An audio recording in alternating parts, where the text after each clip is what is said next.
Mau ngapain BPJS ke depan?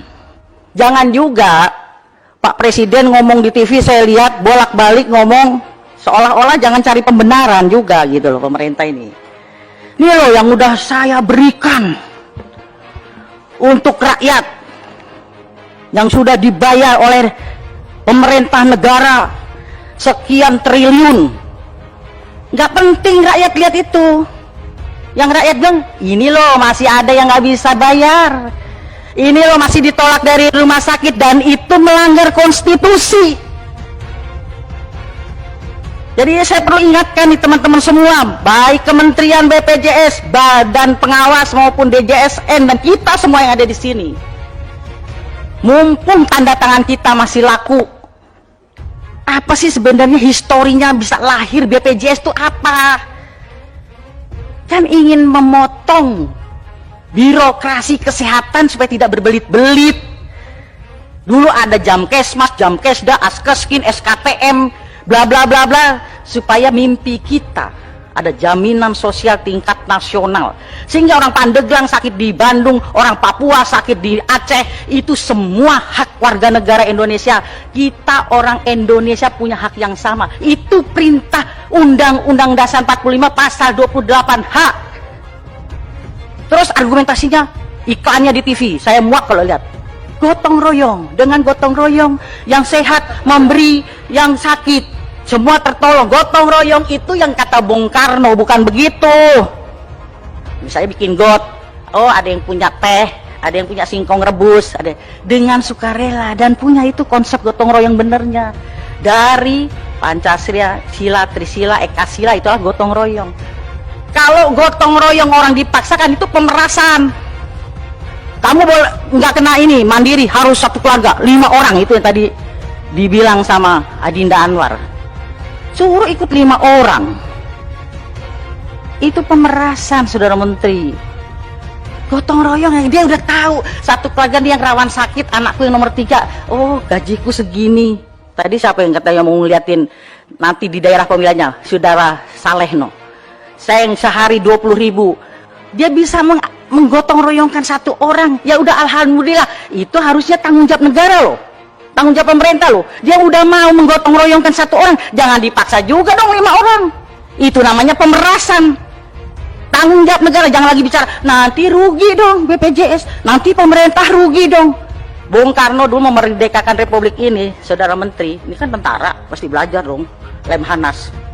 Saya nggak belajar Lemhanas, saya tahu. Bung Karno dulu nggak pernah mikir tentang gaji tentara segini, PNS, yang penting proklamasi, kami itu dulu. Ini nggak usah mikir, negara tidak boleh berbisnis dengan rakyatnya, tidak boleh. Maka itu perlu lompatan. Kalau belum udah takut rugi, takut mundur. Pak Jokowi wali kota sudah bisa memikirkan 250.000 rakyatku di Solo harus bagaimana sehat semua, pintar semua, dapat pekerjaan semua. Itu perintah undang-undang, bukan neko-neko. Begitu jadi gubernur DKI yang memikirkan 9 juta, begitu jadi presiden 260 juta. Makanya perlu yang bantu-bantu ini memikirkan. Jadi bukan ini data, ini kalau itu mau udah yang satu bisa ngerampok, kalau bisa yang lain juga ngerampok, begitu. Tapi ini hak rakyat.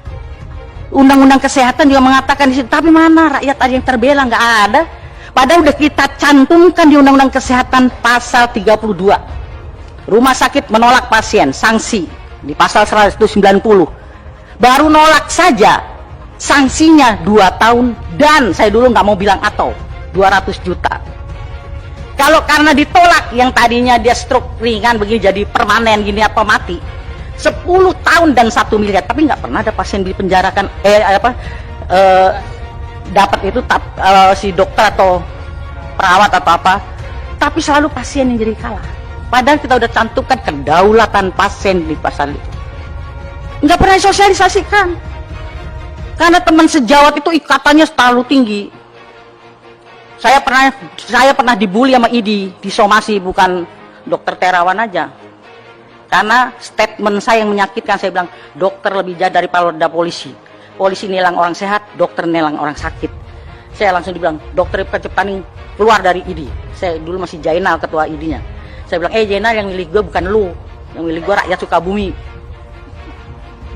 Saya statement gitu, saya bilang sama anak saya yang dokter, kalau kamu mau jadi dokter jangan jadi pedagang, kalau jadi pedagang tidak bisa jadi dokter. Nggak boleh dua-dua itu dijadikan.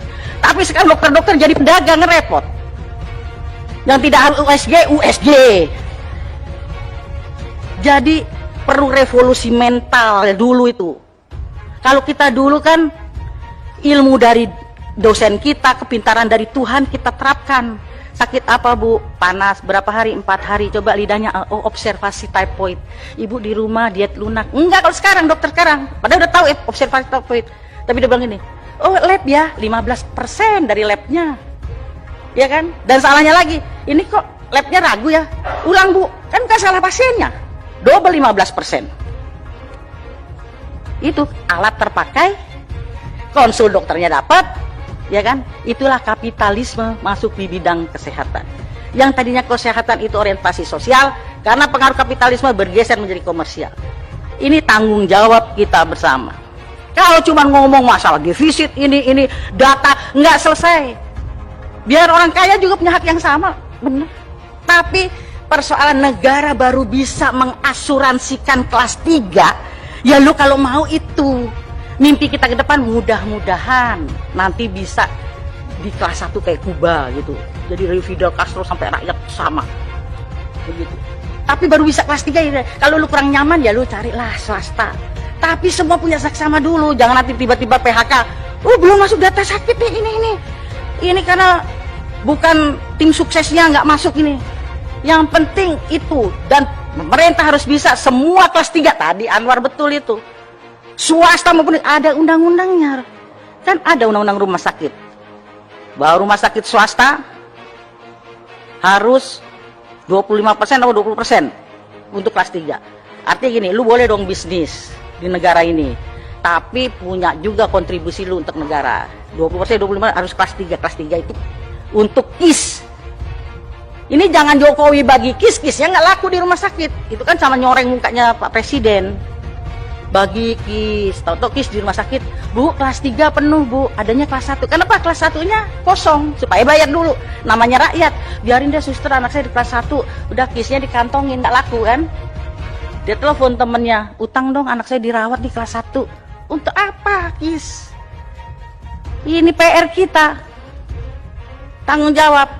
Itu dewasnya gimana? Ini harus kita awasi, dan ini kebobolan di mana-mana pasti terjadi lah. Karena revolusi mental buat kita semua, dokternya kayak perawatnya kayak orang rumah sakitnya kayak BPJS ya semua salah. Udah. Saya itu pernah berhayal mau tidur itu. Mimpi saya ke depan itu bagaimana ya suatu saat tidak boleh satu orang pun yang tertolak dari rumah sakit. Karena Undang-Undang Dasar 45 pasal 34 mengatakan negara berkewajiban menyediakan fasilitas kesehatan untuk semua rakyat. Artinya tidak boleh satu pun yang tidak terlayani. Kalau masih ada orang yang tidak bisa mengakses kesehatan, artinya kita masih gagal semua ini. Jangan dianggap kita berhasil. Menteri Kesehatannya kayak, DPR-nya kayak, ketua komisinya kayak, semua gagal. Jangan bilang hebat, enggak. Sama semuanya, jangan tepak dada. Masih ada di sekitar kita yang nangis. Bayi tidak bisa pulang di Bekasi karena ditahan rumah sakit. Bayangin. Soal itu Pak, kalau punya KIS nggak apa-apa kan, dia nggak pakai. Pasti dia pakai dong Jasindo. Makanya udah nggak usah data. Jadi usul konkret saya, sudah Menteri Kesehatan, usul pada Pak Jokowi. Kan sama-sama UGM. Belum ada presiden dari UKI.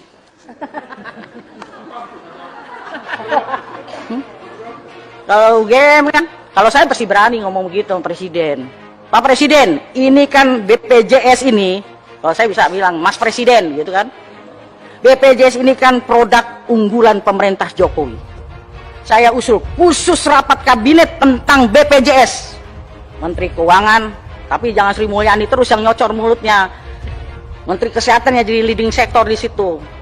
Dia tukang bayar aja, tapi kebijakan kesehatan leading sektornya Menteri Kesehatan di situ. Dia tukang bayar, ya kan? Di situ ngomong tentang BPJS. Karena ini carut marutnya bukan persoalan nanti Pemerintah kan sudah bayarin yang miskin sekian, tapi miskin tuh versi siapa? Tadi dibilang Ubin, ada TV, termasuk kategori tidak miskin. Orang itu TV dari mertuanya. Ubin dia suruh nempatin rumah mantunya. Tukang surveinya salah. Rumahnya gedung, ada motor, motornya kado. Salah surveinya, makanya nggak bisa buat patokan itu, survei itu salah udah semua. Pokoknya setiap warga negara rambutnya hitam, makanya jangan suka dibule-bule ini ibu ketua itu. Enggak, takut dianggapnya tidak, bukan warga negara asli gitu. Warga negara asli itu kan hitam, kalau uban ini kan lambang tua. Takut saya begitu dilihat bukan warga negara Indonesia. Semua punya hak sehat yang sama di mana seluruh Indonesia. Baru persoalan vaskesnya. Tadi kenapa saya kemarin usul supaya itu diperbarui dari 2005-2015. Saya berharap banyak nih sama Dokter Terawan nih. Saya sebenarnya mengikuti kisahnya apa. Jadi jangan DSA di sana, di sini kita DSA. Ya kan? Cuci otak kita semua. Kita masing-masing. Saya juga bisa cuci otak, Anda bisa cuci otak saya, semua kita sama. Jadi begitu. Jadi kita kembali kepada historinya, gotong royong kita yang benar. Ya ada, jangan iklan gitu lagi dah. Kalau Pak Abidin itu kan tukang bicara Pancasila di mana-mana, Pancasila.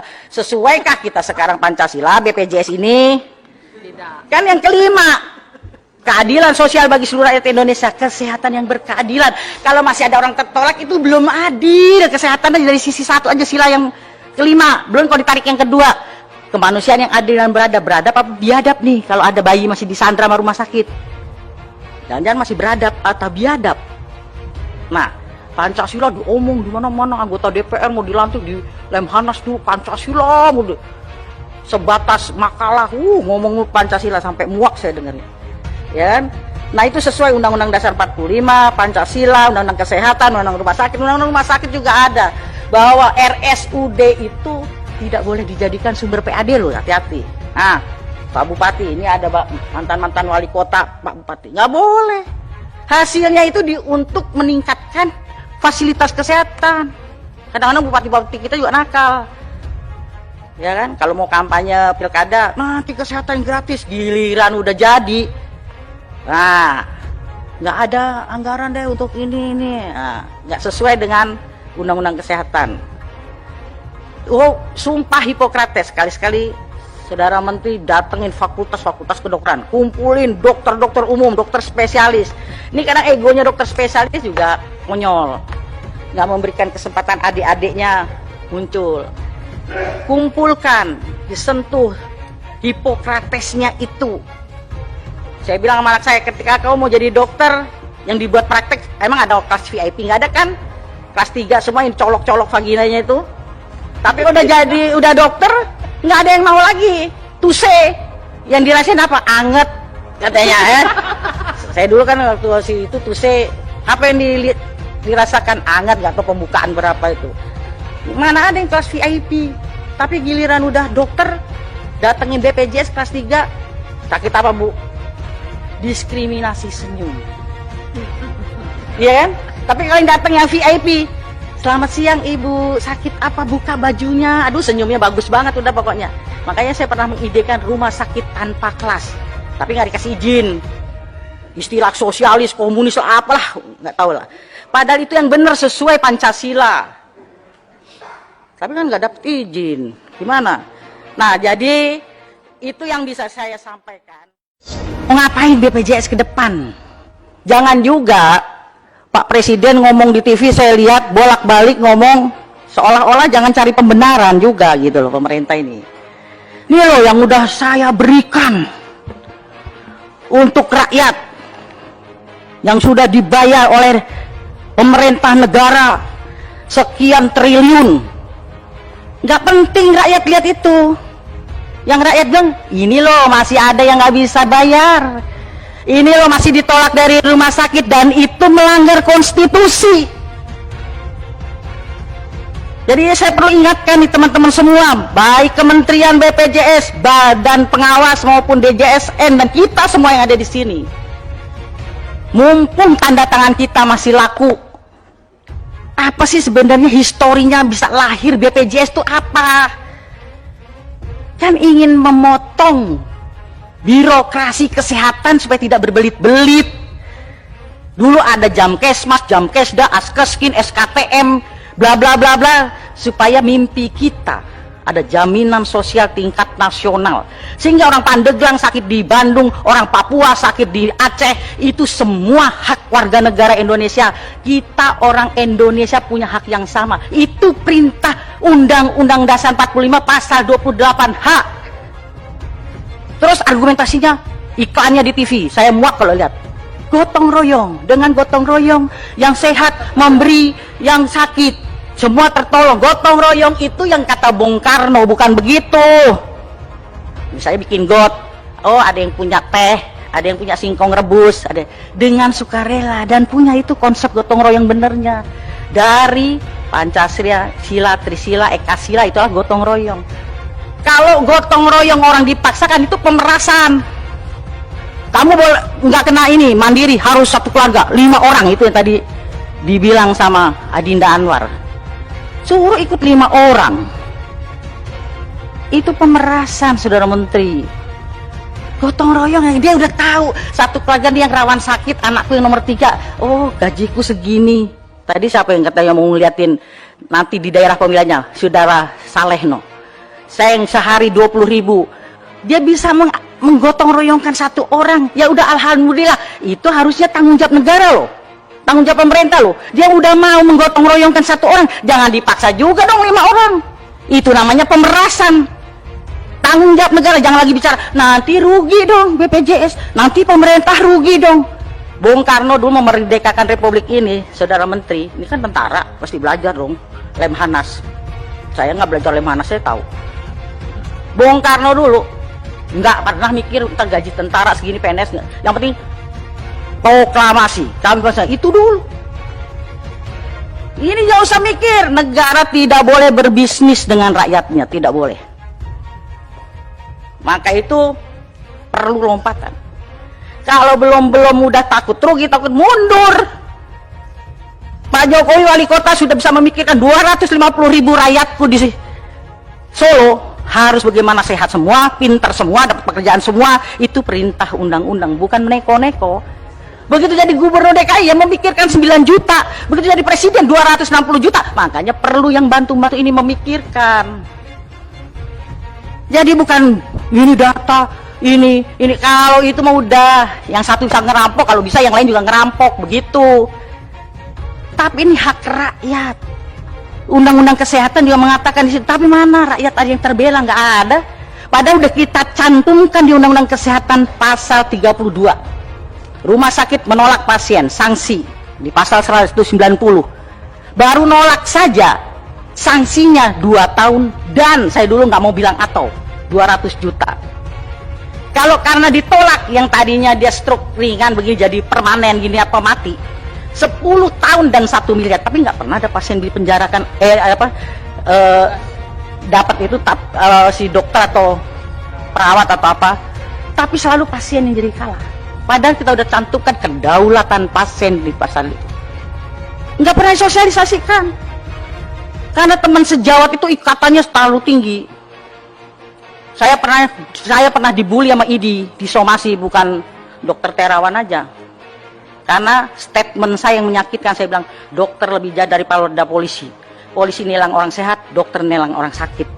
Saya langsung dibilang, dokter Cepaning keluar dari ID. Saya dulu masih Jainal, ketua ID-nya. Saya bilang, Jainal, yang milih gue bukan lu, yang milih gue rakyat Sukabumi. Saya statement gitu, saya bilang sama anak saya yang dokter, kalau kamu mau jadi dokter jangan jadi pedagang. Kalau jadi pedagang tidak bisa jadi dokter. Nggak boleh dua-dua itu dijadikan. Tapi sekarang dokter-dokter jadi pedagang, repot. Yang tidak harus USG. Jadi perlu revolusi mental dulu itu. Kalau kita dulu kan ilmu dari dosen kita, kepintaran dari Tuhan kita terapkan. Sakit apa bu? Panas, berapa hari? 4 hari. Coba lidahnya, oh observasi typhoid. Ibu di rumah diet lunak. Enggak kalau sekarang, dokter sekarang. Padahal udah tahu observasi typhoid. Tapi dia bilang ini, oh lab ya, 15% dari labnya. ya kan? Dan salahnya lagi, ini kok labnya ragu ya, ulang Bu, kan bukan salah pasiennya, double 15%. Itu alat terpakai, konsul dokternya dapat, ya kan? Itulah kapitalisme masuk di bidang kesehatan. Yang tadinya kesehatan itu orientasi sosial, karena pengaruh kapitalisme bergeser menjadi komersial. Ini tanggung jawab kita bersama. Kalau cuma ngomong masalah defisit ini data nggak selesai. Biar orang kaya juga punya hak yang sama, benar. Tapi persoalan negara baru bisa mengasuransikan kelas 3. Ya lu kalau mau itu mimpi kita ke depan, mudah-mudahan nanti bisa di kelas 1 kayak Kuba gitu. Jadi dari Fidel Castro sampai rakyat sama. Begitu. Tapi baru bisa kelas 3 ya. Kalau lu kurang nyaman ya lu carilah swasta. Tapi semua punya saksama dulu, jangan nanti tiba-tiba PHK. Oh, belum masuk data sakit nih ini. Ini karena bukan tim suksesnya nggak masuk ini. Yang penting itu, dan pemerintah harus bisa semua kelas 3 tadi Anwar betul itu.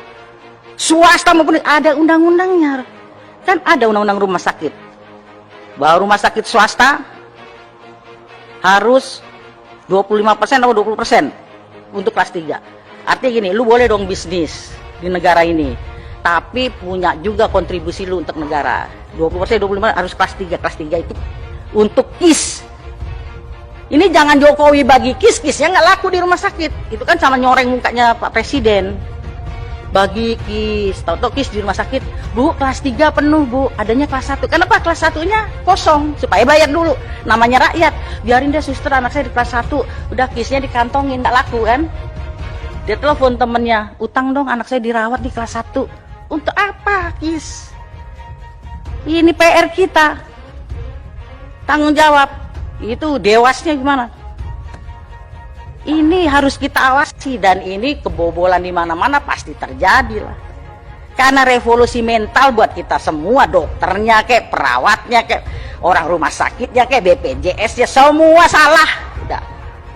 Saya itu pernah berhayal mau tidur itu. Mimpi saya ke depan itu bagaimana ya suatu saat tidak boleh satu orang pun yang tertolak dari rumah sakit. Karena Undang-Undang Dasar 45 pasal 34 mengatakan negara berkewajiban menyediakan fasilitas kesehatan untuk semua rakyat. Artinya tidak boleh satu pun yang tidak terlayani. Kalau masih ada orang yang tidak bisa mengakses kesehatan, artinya kita masih gagal semua ini. Jangan dianggap kita berhasil. Menteri Kesehatannya kek, DPR-nya kek, ketua komisinya kek, semua gagal. Jangan bilang hebat, enggak. Sama semuanya, jangan tepak dada. Masih ada di sekitar kita yang nangis. Bayi tidak bisa pulang di Bekasi karena ditahan rumah sakit. Bayangin. Soal itu Pak, kalau punya KIS nggak apa-apa kan dia nggak pakai. Pasti dia pakai dong Jasindo. Makanya udah nggak usah data. Jadi usul konkret saya, sudah Menteri Kesehatan, usul pada Pak Jokowi. Kan sama-sama UGM. Belum ada presiden dari UKI.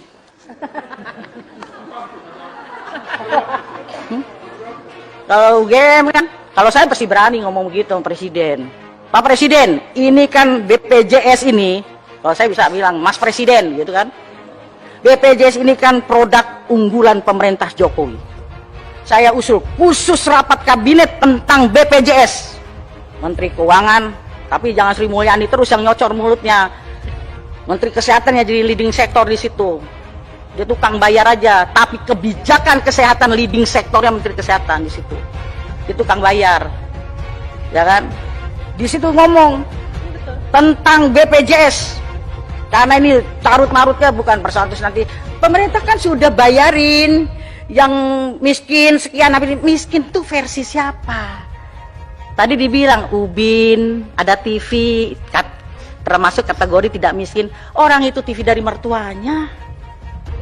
Ubin dia suruh nempatin rumah mantunya. Tukang surveinya salah.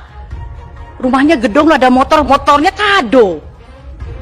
Salah surveinya. Makanya nggak bisa buat patokan itu, survei itu salah udah semua. Pokoknya setiap warga negara rambutnya hitam. Makanya jangan suka dibule-bule ini ibu ketua itu. Enggak, takut dianggapnya bukan orang warga negara asli gitu. Warga negara asli itu kan hitam. Kalau uban ini kan lambang tua. Takut saya begitu dilihat bukan warga negara Indonesia. Semua punya hak sehat yang sama di mana seluruh Indonesia. Baru persoalan vaskesnya. Tadi kenapa saya kemarin usul supaya itu diperbarui dari 2005-2015. Saya berharap banyak nih sama Dokter Terawan nih. Saya sebenarnya mengikuti kisahnya apa. Jadi jangan DSA di sana, di sini kita DSA. Ya kan? Cuci otak kita semua. Kita masing-masing. Saya juga bisa cuci otak, Anda bisa cuci otak saya, semua kita sama. Jadi begitu. Jadi kita kembali kepada historinya, gotong royong kita yang benar. Ya ada jangan iklan gitu lagi dah. Kalau Pak Abidin itu kan tukang bicara Pancasila di mana-mana, Pancasila. Sesuaikah kita sekarang Pancasila BPJS ini? Tidak. Kan yang kelima, keadilan sosial bagi seluruh rakyat Indonesia, kesehatan yang berkeadilan. Kalau masih ada orang tertolak itu belum adil. Kesehatan dari sisi satu aja, sila yang kelima. Belum kalau ditarik yang kedua, kemanusiaan yang adil dan beradab. Beradab apa biadab nih? Kalau ada bayi masih disandra sama rumah sakit, jangan-jangan masih beradab atau biadab. Nah, Pancasila diomong di mana-mana, anggota DPR mau dilantik di Lemhanas tuh Pancasila, sebatas makalah ngomong Pancasila sampai muak saya dengarnya. Ya, nah itu sesuai Undang-Undang Dasar 45, Pancasila, Undang-Undang Kesehatan, Undang-Undang Rumah Sakit. Undang-Undang Rumah Sakit juga ada bahwa RSUD itu tidak boleh dijadikan sumber PAD loh, hati-hati. Nah, Pak Bupati, ini ada mantan-mantan wali kota, Pak Bupati, nggak boleh. Hasilnya itu untuk meningkatkan fasilitas kesehatan. Kadang-kadang bupati-bupati kita juga nakal. Ya kan, kalau mau kampanye pilkada, nanti kesehatan gratis, giliran udah jadi. Nah, nggak ada anggaran deh untuk ini. Nah, nggak sesuai dengan Undang-Undang Kesehatan. Oh, sumpah Hipokrates, sekali-sekali Saudara Menteri datengin fakultas-fakultas kedokteran, kumpulin dokter-dokter umum, dokter spesialis. Ini karena egonya dokter spesialis juga konyol, nggak memberikan kesempatan adik-adiknya muncul. Kumpulkan, disentuh Hipokratesnya itu. Saya bilang sama anak saya, ketika kamu mau jadi dokter yang dibuat praktek, emang ada kelas VIP? Nggak ada kan? Kelas 3 semua yang colok-colok vaginanya itu. Tapi udah dokter, nggak ada yang mau lagi. Tuse, yang dirasain apa? Anget katanya ya. Saya dulu kan waktu itu tuse, apa yang dirasakan anget, nggak tahu pembukaan berapa itu. Mana ada yang kelas VIP? Tapi giliran udah dokter, datengin BPJS kelas 3, sakit apa Bu? Diskriminasi senyum. Iya kan? Tapi kalau yang datang yang VIP, selamat siang Ibu, sakit apa, buka bajunya, aduh senyumnya bagus banget udah pokoknya. Makanya saya pernah mengidekan rumah sakit tanpa kelas, tapi nggak dikasih izin. Istilah sosialis, komunis, apalah, nggak tahu lah. Padahal itu yang benar sesuai Pancasila. Tapi kan nggak dapet izin, gimana? Nah jadi itu yang bisa saya sampaikan. Mau ngapain BPJS ke depan? Jangan juga Pak Presiden ngomong di TV, saya lihat bolak-balik ngomong seolah-olah jangan cari pembenaran juga gitu loh pemerintah ini. Ini loh yang udah saya berikan untuk rakyat, yang sudah dibayar oleh pemerintah negara sekian triliun. Nggak penting rakyat lihat itu. Yang rakyat bilang, ini loh masih ada yang nggak bisa bayar. Ini loh masih ditolak dari rumah sakit dan itu melanggar konstitusi. Jadi saya perlu ingatkan nih teman-teman semua, baik Kementerian BPJS, Badan Pengawas maupun DJSN dan kita semua yang ada di sini.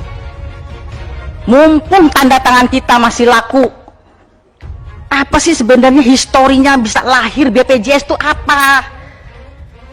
Kan ingin memotong birokrasi kesehatan supaya tidak berbelit-belit.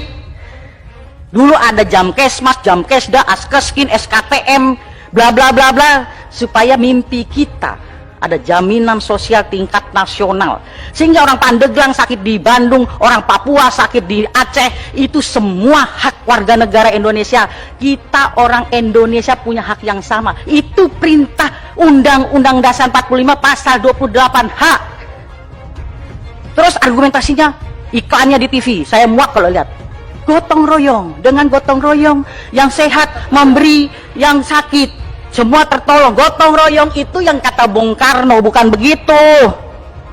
Misalnya bikin got, oh ada yang punya teh, ada yang punya singkong rebus, ada dengan sukarela, dan punya itu konsep gotong royong benernya dari Pancasila, Sila, Trisila, Ekasila, itulah gotong royong.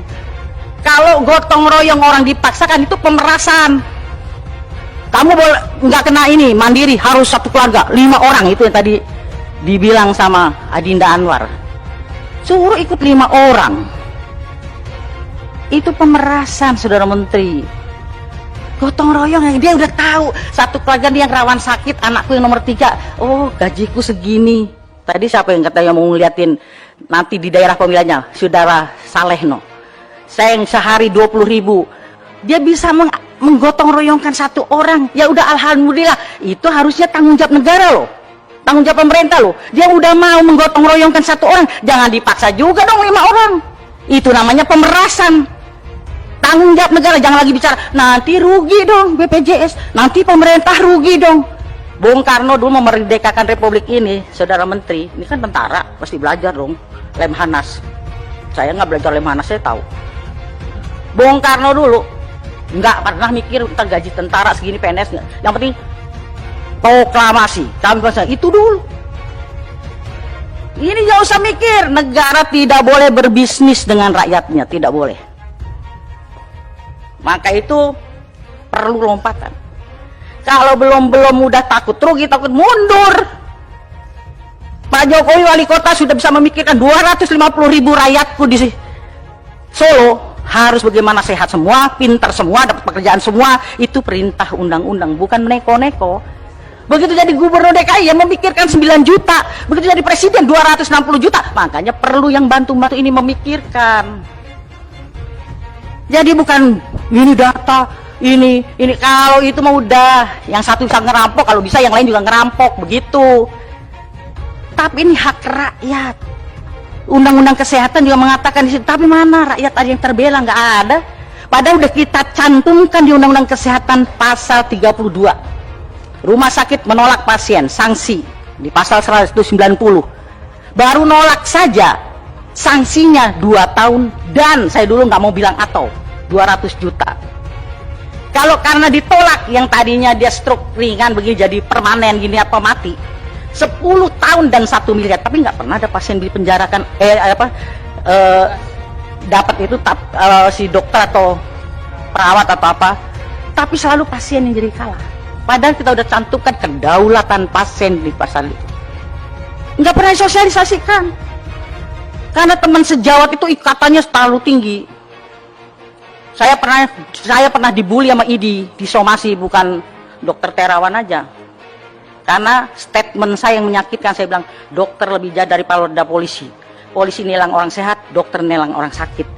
Saya langsung dibilang dokter Cepaning keluar dari ID. Saya dulu masih Jainal ketua ID-nya. Saya bilang, Jainal, yang milih gue bukan lu, yang milih gue rakyat Sukabumi. Saya statement gitu, saya bilang sama anak saya yang dokter, kalau kamu mau jadi dokter jangan jadi pedagang. Kalau jadi pedagang tidak bisa jadi dokter. Nggak boleh dua-dua itu dijadikan. Tapi sekarang dokter-dokter jadi pedagang, repot. Yang tidak harus USG. Jadi perlu revolusi mental dulu itu. Kalau kita dulu kan ilmu dari dosen kita, kepintaran dari Tuhan kita terapkan. Sakit apa bu? Panas, berapa hari? 4 hari. Coba lidahnya, oh observasi typhoid. Ibu di rumah diet lunak. Enggak kalau sekarang, dokter sekarang. Padahal udah tahu observasi typhoid. Tapi dia bilang gini, oh lab ya, 15% dari labnya. Ya kan? Dan salahnya lagi, ini kok labnya ragu ya? Ulang bu, kan bukan salah pasiennya. Double 15%.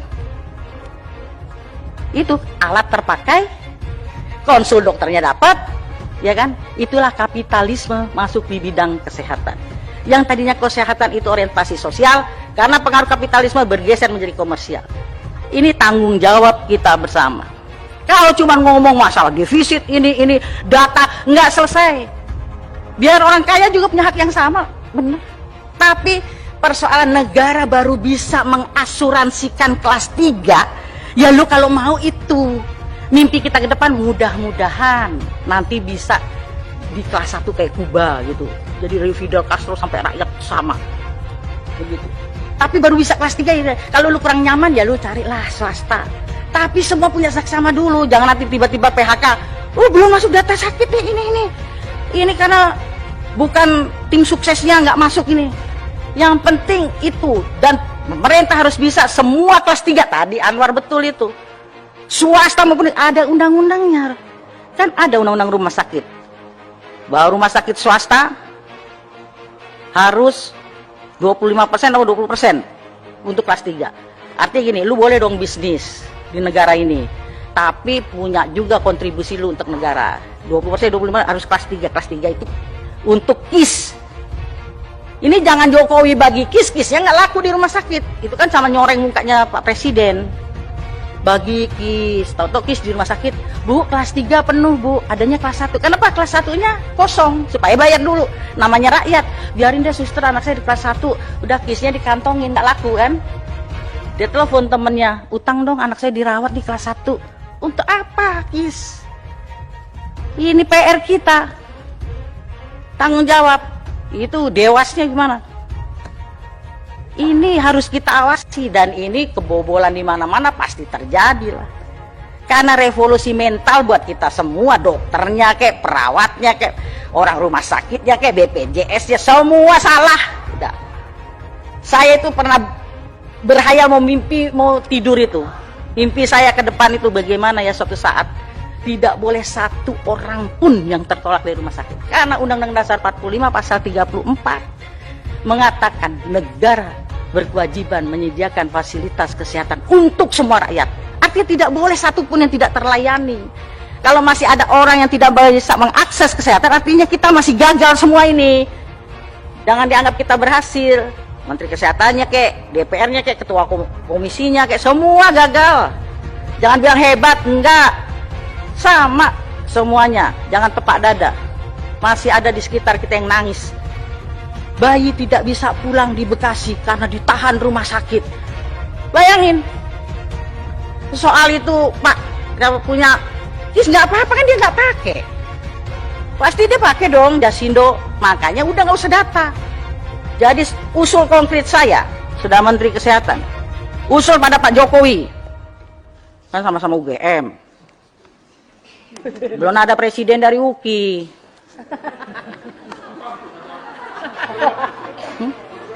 Kalau UGM kan, kalau saya pasti berani ngomong begitu sama Presiden.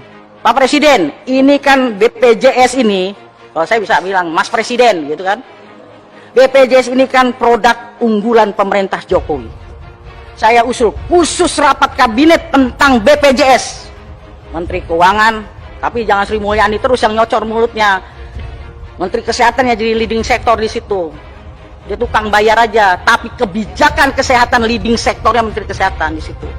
Dia tukang bayar, ya kan?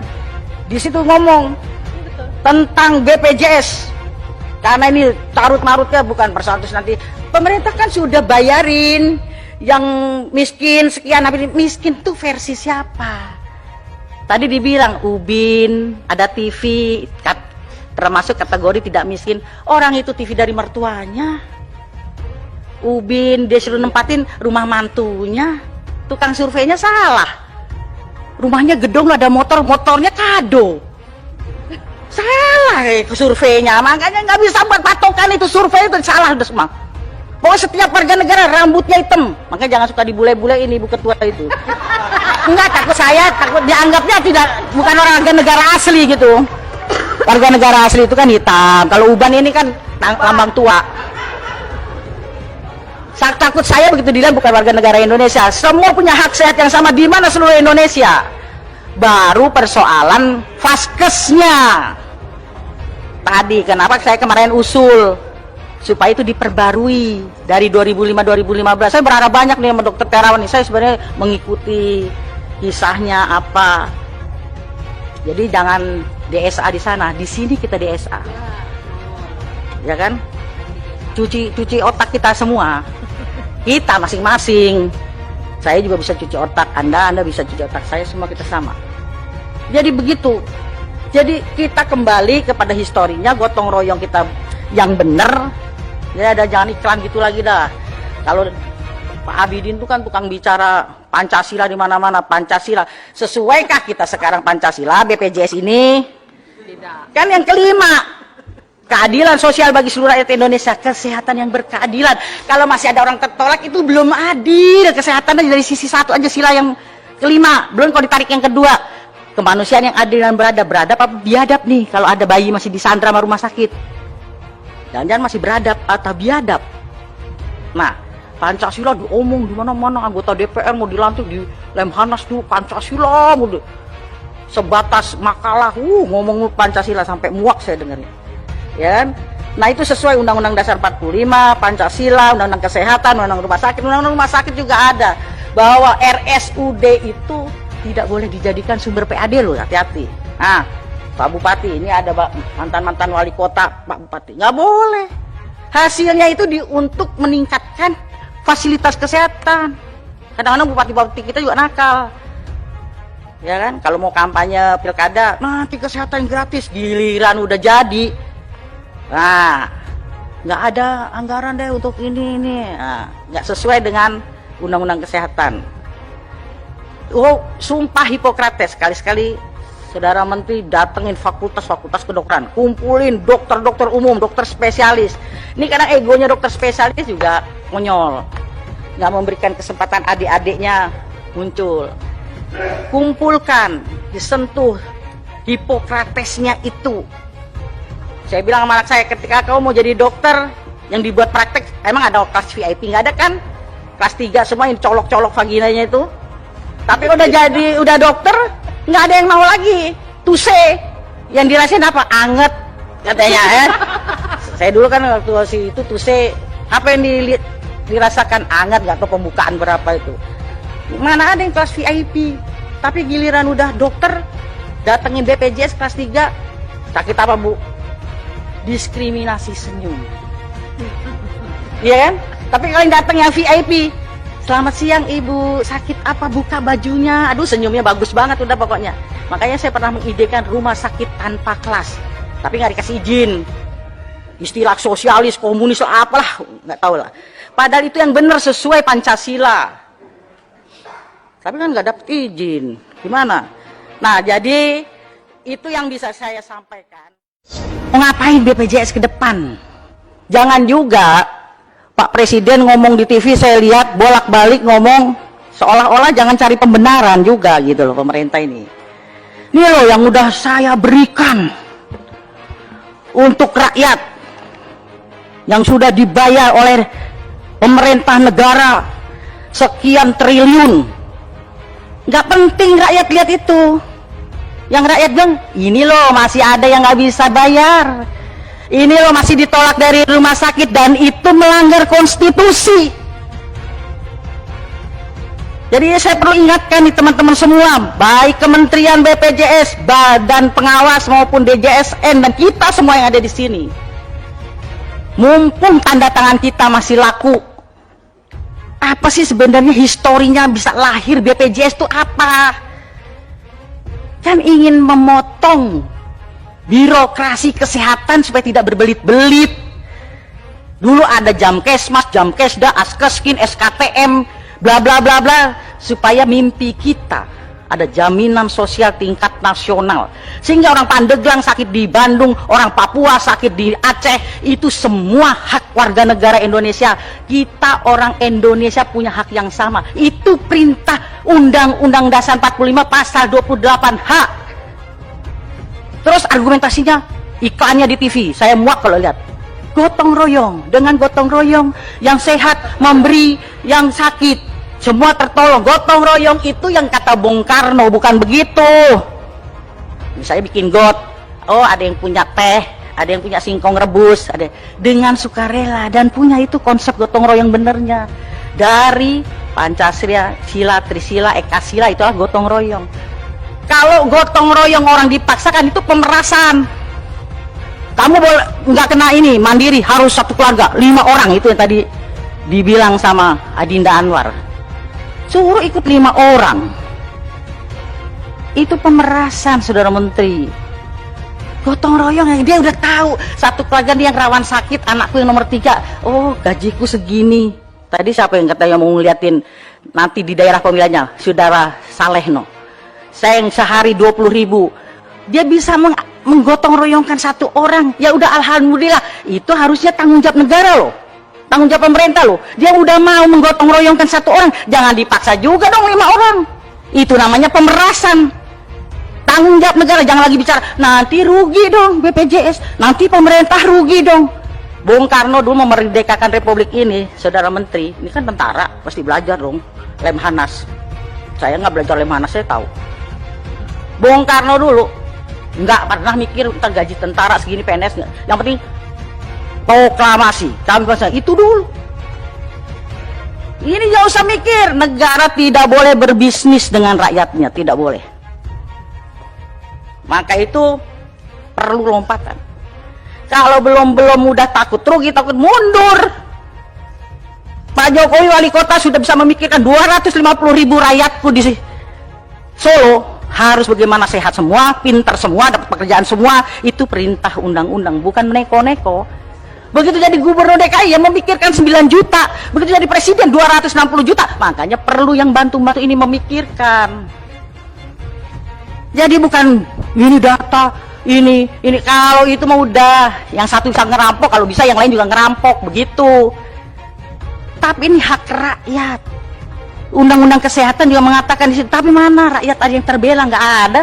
Padahal udah kita cantumkan di Undang-Undang Kesehatan pasal 32. Rumah sakit menolak pasien, sanksi di pasal 190. Baru nolak saja sanksinya 2 tahun dan saya dulu nggak mau bilang atau 200 juta. Kalau karena ditolak yang tadinya dia stroke ringan begini jadi permanen gini apa mati 10 tahun dan 1 miliar, tapi nggak pernah ada pasien dipenjarakan dapat itu si dokter atau perawat atau apa, tapi selalu pasien yang jadi kalah. Padahal kita udah cantumkan kedaulatan pasien di pasal itu, nggak pernah disosialisasikan karena teman sejawat itu ikatannya terlalu tinggi. Saya pernah dibully sama ID di somasi, bukan dokter Terawan aja. Karena statement saya yang menyakitkan, saya bilang dokter lebih jahat daripada polisi. Polisi nilang orang sehat, dokter nilang orang sakit. Saya langsung dibilang dokter Keceptaning keluar dari ID. Saya dulu masih Jainal ketua ID-nya. Saya bilang Jainal, yang milih gue bukan lu, yang milih gue rakyat Sukabumi. Saya statement gitu, saya bilang sama anak saya yang dokter, kalau kamu mau jadi dokter jangan jadi pedagang. Kalau jadi pedagang tidak bisa jadi dokter. Nggak boleh dua-dua itu dijadikan. Tapi sekarang dokter-dokter jadi pedagang, repot. Yang tidak harus USG. Jadi perlu revolusi mental dulu itu. Kalau kita dulu kan ilmu dari dosen kita, kepintaran dari Tuhan kita terapkan. Sakit apa Bu? Panas, berapa hari? 4 hari. Coba lidahnya, oh observasi typhoid. Ibu di rumah diet lunak. Enggak kalau sekarang, dokter sekarang. Padahal udah tahu observasi typhoid. Tapi dia bilang gini, oh lab ya, 15% dari labnya. Ya kan? Dan salahnya lagi, ini kok labnya ragu ya? Ulang Bu, kan bukan salah pasiennya. Double 15%. Itu alat terpakai, konsul dokternya dapat. Ya kan, itulah kapitalisme masuk di bidang kesehatan. Yang tadinya kesehatan itu orientasi sosial, karena pengaruh kapitalisme bergeser menjadi komersial. Ini tanggung jawab kita bersama. Kalau cuma ngomong masalah defisit ini data nggak selesai. Biar orang kaya juga punya hak yang sama, benar. Tapi persoalan negara baru bisa mengasuransikan kelas 3. Ya lu kalau mau itu. Mimpi kita ke depan mudah-mudahan nanti bisa di kelas 1 kayak Kuba gitu. Jadi dari Fidel Castro sampai rakyat sama. Begitu. Tapi baru bisa kelas 3 ya. Kalau lu kurang nyaman ya lu carilah swasta. Tapi semua punya saksama dulu. Jangan nanti tiba-tiba PHK. Oh belum masuk data sakit nih ini. Ini karena bukan tim suksesnya nggak masuk ini. Yang penting itu, dan pemerintah harus bisa semua kelas 3 tadi Anwar betul itu. Swasta maupun ada undang-undangnya, kan ada undang-undang rumah sakit bahwa rumah sakit swasta harus 25% atau 20% untuk kelas 3. Artinya gini, lu boleh dong bisnis di negara ini, tapi punya juga kontribusi lu untuk negara. 20%, 25% harus kelas 3. Kelas 3 itu untuk KIS. Ini jangan Jokowi bagi kis-kisnya nggak laku di rumah sakit. Itu kan sama nyoreng mukanya Pak Presiden. Bagi kis, tahu-tahu kis di rumah sakit, Bu, kelas 3 penuh, Bu, adanya kelas 1. Kenapa kelas 1-nya kosong? Supaya bayar dulu. Namanya rakyat. Biarin dia suster anak saya di kelas 1. Udah kisnya dikantongin, nggak laku kan? Dia telepon temennya, utang dong anak saya dirawat di kelas 1. Untuk apa, kis? Ini PR kita. Tanggung jawab. Itu dewasnya gimana? Ini harus kita awasi, dan ini kebobolan di mana-mana pasti terjadi lah. Karena revolusi mental buat kita semua, dokternya kayak perawatnya kayak orang rumah sakitnya kayak BPJS ya semua salah. Udah. Saya itu pernah berhayal mau mimpi mau tidur itu. Mimpi saya ke depan itu bagaimana ya suatu saat tidak boleh satu orang pun yang tertolak dari rumah sakit. Karena Undang-Undang Dasar 45 pasal 34 mengatakan negara berkewajiban menyediakan fasilitas kesehatan untuk semua rakyat. Artinya tidak boleh satu pun yang tidak terlayani. Kalau masih ada orang yang tidak bisa mengakses kesehatan, artinya kita masih gagal semua ini. Jangan dianggap kita berhasil. Menteri Kesehatannya kek, DPR-nya kek, ketua komisinya kek, semua gagal. Jangan bilang hebat, enggak. Sama semuanya, jangan tepak dada. Masih ada di sekitar kita yang nangis. Bayi tidak bisa pulang di Bekasi karena ditahan rumah sakit. Bayangin. Soal itu Pak, kalau punya kis nggak apa-apa kan dia nggak pakai. Pasti dia pakai dong Jasindo. Makanya udah nggak usah data.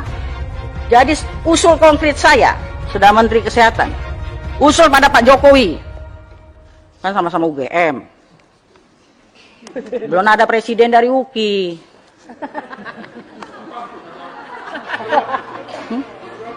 Kalau UGM kan, kalau saya pasti berani ngomong begitu sama Presiden. Pak Presiden, ini kan BPJS ini, kalau saya bisa bilang Mas Presiden gitu kan. BPJS ini kan produk unggulan pemerintah Jokowi. Saya usul khusus rapat kabinet tentang BPJS. Menteri Keuangan, tapi jangan Sri Mulyani terus yang nyocor mulutnya. Menteri Kesehatan ya jadi leading sektor di situ. Dia tukang bayar aja, tapi kebijakan kesehatan leading sektornya Menteri Kesehatan di situ. Dia tukang bayar, ya kan? Di situ ngomong tentang BPJS, karena ini carut-marutnya bukan persoalan nanti. Pemerintah kan sudah bayarin yang miskin sekian, tapi miskin tuh versi siapa? Tadi dibilang Ubin, ada TV, termasuk kategori tidak miskin. Orang itu TV dari mertuanya. Ubin dia suruh nempatin rumah mantunya, tukang surveinya salah. Rumahnya gedung ada motor, motornya kado. Salah surveinya, makanya nggak bisa buat patokan itu survei itu salah udah semua. Pokoknya setiap warga negara rambutnya hitam, makanya jangan suka dibule-bule ini ibu ketua itu. Enggak, takut saya takut dianggapnya tidak bukan warga negara asli gitu. Warga negara asli itu kan hitam, kalau uban ini kan lambang tua. Takut saya begitu dilihat bukan warga negara Indonesia. Semua punya hak sehat yang sama di mana seluruh Indonesia. Baru persoalan vaskesnya. Tadi kenapa saya kemarin usul supaya itu diperbarui dari 2005-2015. Saya berharap banyak nih sama Dokter Terawan. Saya sebenarnya mengikuti kisahnya apa. Jadi jangan DSA di sana, di sini kita DSA. Ya kan? Cuci otak kita semua. Kita masing-masing. Saya juga bisa cuci otak Anda bisa cuci otak saya, semua kita sama. Jadi begitu. Jadi kita kembali kepada historinya, gotong royong kita yang benar. Ya ada jangan iklan gitu lagi dah. Kalau Pak Abidin itu kan tukang bicara Pancasila di mana-mana, Pancasila. Sesuaikah kita sekarang Pancasila BPJS ini? Tidak. Kan yang kelima, keadilan sosial bagi seluruh rakyat Indonesia, kesehatan yang berkeadilan.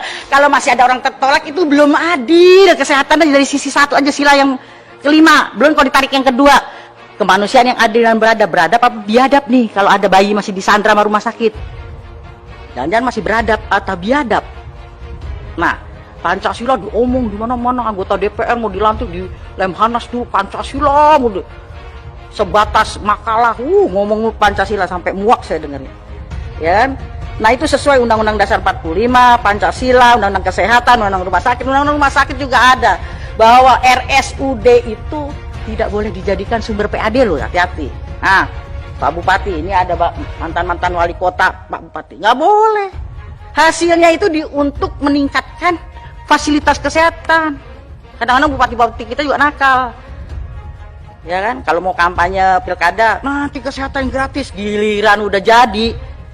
Nah, nggak ada anggaran deh untuk ini. Nah, nggak sesuai dengan undang-undang kesehatan. Oh, sumpah Hipokrates, sekali-sekali Saudara Menteri datengin fakultas-fakultas kedokteran, kumpulin dokter-dokter umum, dokter spesialis. Ini kadang egonya dokter spesialis juga monyol, nggak memberikan kesempatan adik-adiknya muncul. Kumpulkan, disentuh Hipokratesnya itu. Saya bilang sama anak saya, ketika kau mau jadi dokter yang dibuat praktek, emang ada kelas VIP? Nggak ada kan? Kelas 3 semua yang colok-colok vaginanya itu. Tapi udah dokter, nggak ada yang mau lagi. Tuse, yang dirasain apa? Anget katanya ya.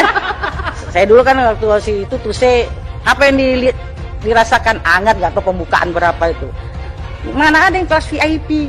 Tapi giliran udah dokter, datengin BPJS kelas 3, sakit apa Bu? Diskriminasi senyum. Iya kan? Tapi kalau yang datang yang VIP, selamat siang Ibu, sakit apa, buka bajunya. Aduh, senyumnya bagus banget udah pokoknya. Makanya saya pernah mengidekan rumah sakit tanpa kelas, tapi nggak dikasih izin. Istilah sosialis, komunis, apalah, nggak tahu lah. Padahal itu yang benar sesuai Pancasila.